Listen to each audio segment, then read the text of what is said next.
السلام الله عليكم ورحمة الله تعالى وبركاته. waxaad ku soo dhawaataan barnaamijka xogta wararka oo aad ka daawataan TV-ga Banaadir ee magaalada Muqdisho. Qodobada aad ku daawan doontaan waxaa ka mid ah gudoomiyaha gobolka Banaadir waxa uu ka qayb galay shir looga hadlayay arrimaha ammaanka oo ka dhacay degmada Karaan Doqon ayaa ka dhacday magaalada Jilib ee gobolka Jubbada Hoose. Mareykanka dibadbaxaya ayaa ka socda, sidoo kale Mareykanka waxa uu wadan ka tirsan qaaradda Yurub kala baxay ciidamadiisa. Baarlamaanka Soomaaliya waxa ay meel mariyeen ajendaha hindi sharciyeedka burcad badeeda iyo waliba afduubka. Qodobadaasi iyo wixii kale ee nagu soo kordhay barnaamijkana ku daawan doontaan. Waxa farqadan soo saaray anigoo ah Cabdiqaadir Hore halkan idin kala socodsiinaya. oo mar kale iyo xogta wararka.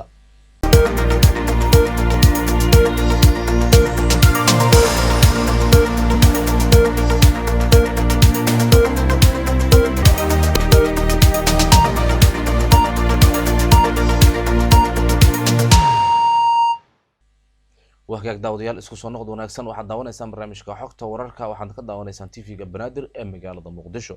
aynu ku bilownay gudoomiyaha gobolka Banaadir ahna duqa magaalada Muqdisho Cumar Maxamuud Cumar Finish ayaa waxa uu ka qayb galay shir looga hadlayay arrimaha amniga oo ka dhacay degmada Karaan. shirkaasina waxa uu si gaar ah u quseynayay degmada Karaan ee gobolka Banaadir oo barihii ugu dambeeyay shacabkaasi ay ka cabanayeen kooxo burcad ah oo dadkaasi dhac u geysta iyo dilal kala duwan.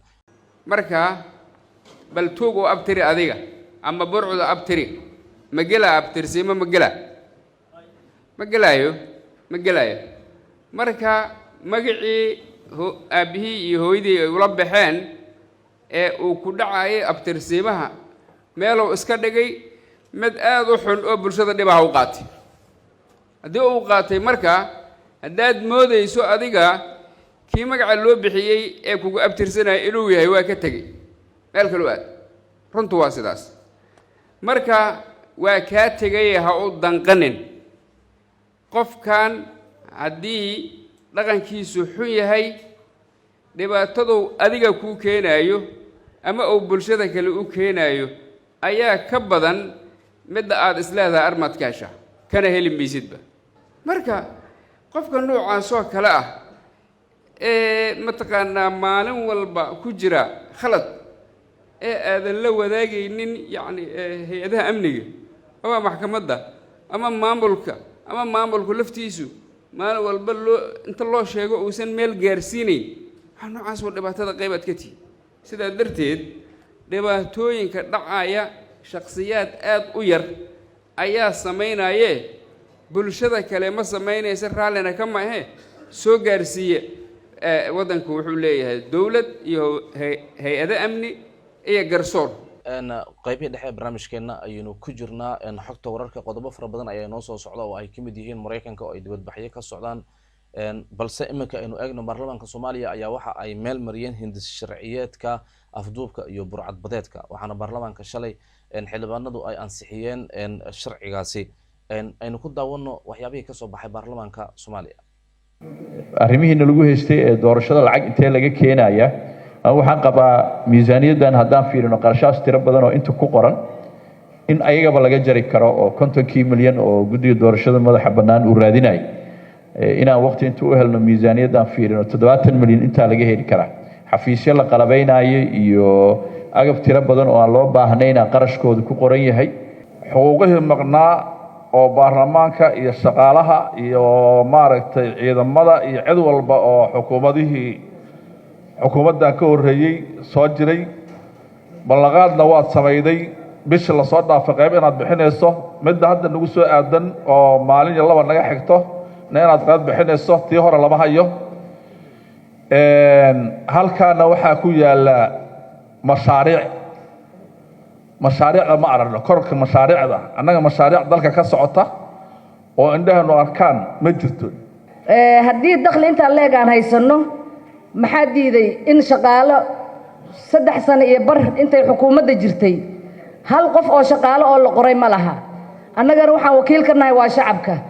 maadaama hal qof aan loo qorin waxaan codsanayaa in ka muuqato ansixinta intaan la ansixin ka hor in shaqaalo cadadooda hataa aan fahmi karno in la qoro. mashaariicdan waxaa kaloo ku jira mid fatahaadaha ah oo 25 milyan ay yihiin COVID-19 ayaa ku jira mashaariicdan maanta halka ku jirta. budget support kana bar baa kaga jira marka meel wal waxa waloon haynaa badhba iyo covid imika waxa ku baxay waxaan u malaynay ilaa 7 milyan oo hagaag daawadayaal qodobada ee noo harsanna waxa ka mid ah dowladda Soomaaliya ayaa waxa ay ka warbixisay duqeyn ka dhacday deegaanka Jilib ee gobolka Jubbada Hoose dowladda Soomaaliya oo kaashanaysa taliska ciidanka Africom ayaa duqeyn cirka ah ka geystay meel u dhow degmada Jilib ee gobolka Jubbada Dhexe ee Soomaaliya war-saxaafadeed ka soo baxay dowladda Soomaaliya ayaa waxa lagu sheegay in duqeyntaasi lagu dilay hal askari oo ka tirsan al-shabaab iyadoo lagu dhaawacay mid kale sida lagu sheegay war-saxaafadeedka dowladda federaalka Soomaaliya iyo dowladda Mareykanka oo ay ka go'an tahay la dagaalanka daacishta Soomaaliya iyo al-shabaab si loo baajiyo dhimashada dadka rayidka ah ee leh caruurta haweenka iyo dadka da'doodu ay weyn tahay ayaa lagu yiri war-saxaafadeedka marka laga soo tago war-saxaafadeedkan ka soo yaray dowladda Soomaaliya ayaa wararka laga helay waxa ay sheegayaan duqeyntaasi in ay halkaasi ku geeriyoodeen dad caruur ah iyo dad waayeel ah oo duqeyntaasi ay waxyeeleysay وهاجك داود يال إمك إنه أجنو مريكانك وحنا مجالده بولت أوريغون كصعدة إن دبت بحيو أي دقيقان ضدك أما الشعوب تقول لقن وطن كاس مريكانك قاركود وحنا دبت بحيو أي بلاودين تن يدلكي إن جورج فلويد نينكي مدوجها اللي جود لوطن كاس مريكانك waxaana sidoo kale dibad baxyadana salka ay ku hayaan arrimaha doorashooyinka iyo siyaasadda waddanka Mareykanka waxaana qaarkood dibad baxyadaasi dhagaya dad kala taabacsan xisbiyada siyaasadda waddankaasi iyo madaxweyne Trump waxaana laga cabsi qabaa in doorashada waddankaasi ay jabaan ama ay shacabku ay u kala jabaan laba qaybood xisbiyada Republic iyo Democratic xilliga doorashada oo ay naga xigto 6 bilood oo qora waxayna dhici doontaa bisha November ee fooda inagu soo haysa guud ahaan barnaamijkii xogta wararka oo aad ka daawanayseen TV-ga Banaadir waanaga inta cid mar kale seegan waxay dib uga baran kartaa baraha aynu ku leenahay internetka intaan barnaamijkan la mid kulmi doono Britol waxaan idinkaga tegaynaa sidaas iyo nabadgelyo